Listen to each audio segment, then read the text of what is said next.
안녕하십니까. 2023년 6월 2일 최병무의 팩트 시작하겠습니다. 민주당의 정청래 최고위원이라고 있죠. 오늘 페이스북에다가 이런 걸 올렸습니다. 행정안전위원장, 저홀로 당원과 함께 싸우겠다.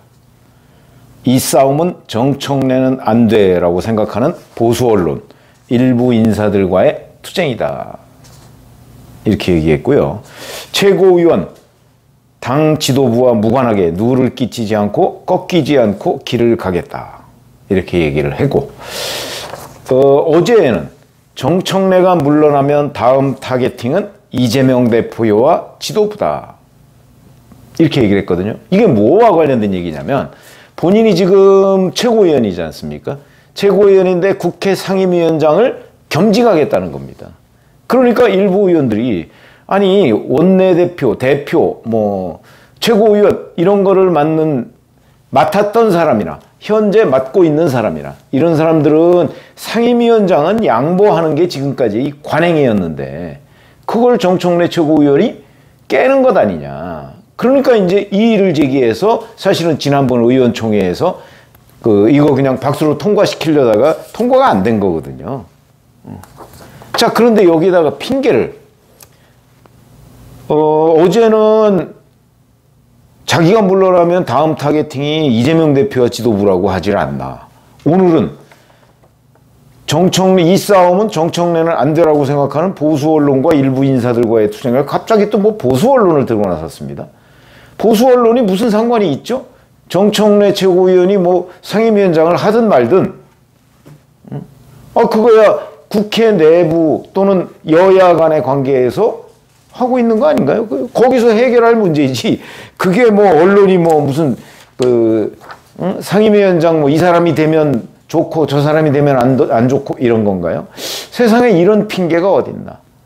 그거보다 더 문제는 어제의 발언입니다. 자기가 물러나면 다음 타겟이 이재명 대표다? 이재명 대표는 이미 사법 리스크로 검찰의 수사 타겟이 되고 있습니다. 그런데 그게 정청래 최고위원과 무슨 관련이 있는 거죠? 아무리 생각해봐도 관련이 없는데 참 희한한 핑계를 다 대고 있다. 그러니까 다음 타겟은 이재명 대표이기 때문에 자기가 물러나면 그래서 자기는 물러날 수가 없다. 이재명 대표의 전위대다 자기가 이렇게 얘기를 하는데 지금 현재 정청래 최고위원이 논란이 되고 있는 것은 바로 본인의 욕심이 과도하다 이거거든요. 그러면 그 욕심이 그러면 이재명 대표도 앞으로 그러면 대표 그만두고 나서 상임위원장 하려고 그러나? 이런 생각도 들고 아무리 이리저리 해도 저같이 정치부 기자 오래 해본 사람도 처음 듣는 주장입니다. 세상에 이런 핑계가 먹혀들 수 있을까? 그러다 보니까 당내에서도 오늘 보면 친명계인 오선이죠. 안민석 의원 YTN 라디오에 어제 나와서 이런 얘기를 했습니다. 청년위원장이나 대학생위원장 논란은 분명히 친명 비명 간의 입장 차이가 있다 이렇게 얘기를 했고요. 그런데 정청래 의원님 같은 경우에는 친명 비명의 갈등보다는 정청래 의원님에 대한 개인적인 선호 내지는 판단에 더 비중이 있지 않나 이렇게 생각한다. 그러니까 정청래라는 사람이 이것도 정확한 표현은 아닌 것으로 보이는데 정청래라는 사람이 과도한 욕심을 부리고 있다. 그 부분에 대해서 당내 다른 의원들이 불편하다. 친명이냐 비명이냐 가리지 않는다. 이렇게 얘기한 겁니다. 바로 친명계인 안민석 의원이. 이 말이 맞는 거죠. 자, 그리고 사선의 안규백 의원. 이 사람도 과거에 상임위원장을 했습니다.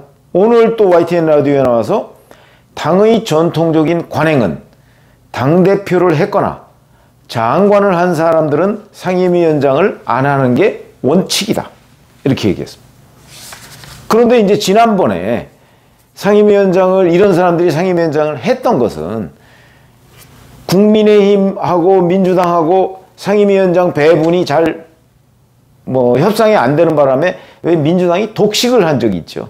상임위원장 17개 상임위원장을 독식한 적이 있습니다. 그때는 상임위원장 인재풀이 없었던 겁니다.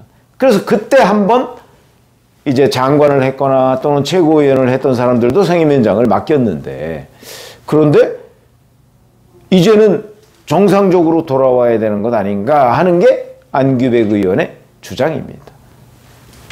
제가 보기엔 틀린 부분이 없습니다. 물론 기본적으로는 이런 부분은 당내에서 뭐 잘 조정해서 해결하면 되는 겁니다. 그러나 이제 국회의원들 입장에서 본다면 한 사람이 최고위원도 하고 상임위원장도 하고 이렇게 하는 거는 그동안 국회 내 여러 가지 관행상 적합하지가 않다. 이런 데에 대해서 공감이 있는 거거든요. 이런 공감 부분을 본인이 깨려고 하는데 엉뚱한 핑계를 대고 있으니까 동료 국회의원들도 불편한 것이다. 이거는 그냥 자기가 욕심이 난다. 자기 욕심 그 이상도 그 이하도 아닌 거죠. 그렇기 때문에 세상에 이런 핑계가 먹힐 거라고 생각하는, 뭐 갑자기 보수 언론을 끌어들이질 않나, 무슨 또 이재명 대표를 끌어들이지 않나, 그런 거와 무관하게 차라리 정직하게 나는 욕심이 많아서 두 개를 다 해야 되겠다. 그러니까 날 뽑아주든지 말든지 해라. 왜냐하면 상임위원장을 하려면 국회에서 선출을 해야 되거든요. 선출은 여야 합의로 선출을 하게 됩니다. 아마 만약에 정청래 최고위원이 끝까지 밀어붙여서 그래서 상임위원장 이제 표결에 들어갔을 경우에 과연 뭐 통과해야 되겠죠. 뭐 이제 박광원 민주당 원내대표가 뭐 이리저리 뭐 그거는 여야 간에 합의해서 원래 관행적으로 그냥 합의했으면 다 찬성하는 거니까 그렇게는 되겠지만 아마 상당수의 과거와 다른 반대표나 또는 기권표가 나올 수도 있겠다. 워낙 황당한 핑계를 대면서 지금 욕심을 부리고 있으니까 이런 생각이 들고, 자, 이런 또 엉뚱한 핑계를 대는 사람 중에 하나가 또 있습니다. 박지원 전 국정원장인데요. 박지원 전 국정원장의 나이가 1942년생이니까 올해로 81세입니다. 81세. 지금 윤석열 정부에서 바꾼 그 나이법으로 따지면 보니까 6월 5일생이더군요. 며칠 뒤면 81세입니다. 윤석열 정부 나이 계산법으로 따지면 내년 총선에 4월 그리고 5월 말에 이제 취임을 하니까 국회 임기가 시작하니까 82세입니다. 끝나면 86세가 되겠죠. 자, 80세가 넘은 사람이 지금 출마를 하겠다고 하는데 그게 또 엉뚱한 핑계를 대고 있습니다. 지난번에 국정원장 시절에 채용비리, 국가안보전략연구원의 자기 보좌진을 자격도 안 되는 사람을 채용을 한 문제를 가지고 검찰이 수사에 나서서 압수수색을 했거든요. 그때 이렇게 얘기했습니다. 윤석열 대통령이 저를 현실 정치로 다시 총선에 나가게끔 해주고 있다. 이렇게 주장을 했는데 세상에 이런 핑계도 있나요? 채용비리 수사를 검찰에서 하는데 그게 본인의 총선 출마하고 무슨 상관이죠? 차라리 박지원 전 국정원장도 내가 뭐 나이는 많지만 나 국회의원 한 번 더 하고 싶어. 그렇게 정직하게 얘기하는 게 유권자에 대한 예의가 아닌가요? 뭐 그랬을 때 뭐 뽑힐지 안 뽑힐지 모르겠습니다만 지난번에 낙선했지 않습니까? 목포에서.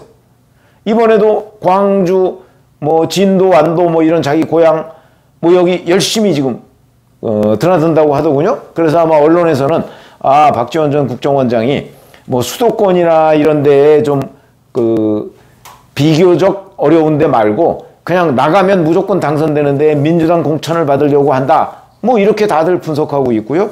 최근에는 이재명 대표 쪽에 뭐 거의 충성 맹세를 하는 듯이 보입니다. 이낙연 전 대표 귀국 이제 6월이니까 얼마 안 남았습니다. 이번 달에 귀국합니다. 이낙연 전 대표 귀국하면 이재명 대표한테 협조해야 된다. 이런 얘기까지 하고 있습니다. 아마 공천 받는데 혈안이 된 것으로 보입니다. 바로 이재명 대표한테. 근데 뭐 그거야 어차피 민주당 내에서 자기네들 역학관계에 따라서 뭐 공천을 받거나 뭐 아니면 공천을 못 받거나 뭐 하는 것일 텐데 아무리 그래도 80세가 넘는 사람이 국회의원에 출마를 한다는 것이 과연 합당한 일이냐 하는 것들을 유권자들이 평가를 해야 될 것이고, 그 다음에 민주당 당원들이 평가를 해야 될 것이고요. 거기에다가 그 핑계가 본인이 부정 비리 혐의로 수사를 받고 있는데, 그 수사를 받고 있는 것 때문에 내가 출마할 명분이 생겼다? 이런 말도 안 되는 이런 걸 가지고 유권자를 또는 당원을 현혹해서는 안 된다. 저는 이런 입장인데, 박지원 전 국정원장이나 정청래 현 최고위원이나 본인들이 정말 내가 욕심이 좀 많아서 이런 걸 해야 되겠습니다라고 차라리 정직하게 당원과 국민들 앞에 얘기하고 당원과 국민들로부터 선택을 받으면 되는 겁니다. 자꾸 엉뚱한 사람이나 엉뚱한 사건을 끌어들여서 마치 자기 딴에는 굉장히 합리적 명분이 있는 것인 양 이렇게 유권자 또는 당원을 호도하는 일, 이런 거야말로 혁신의 대상이다. 저는 그런 말씀을 드립니다. 고맙습니다.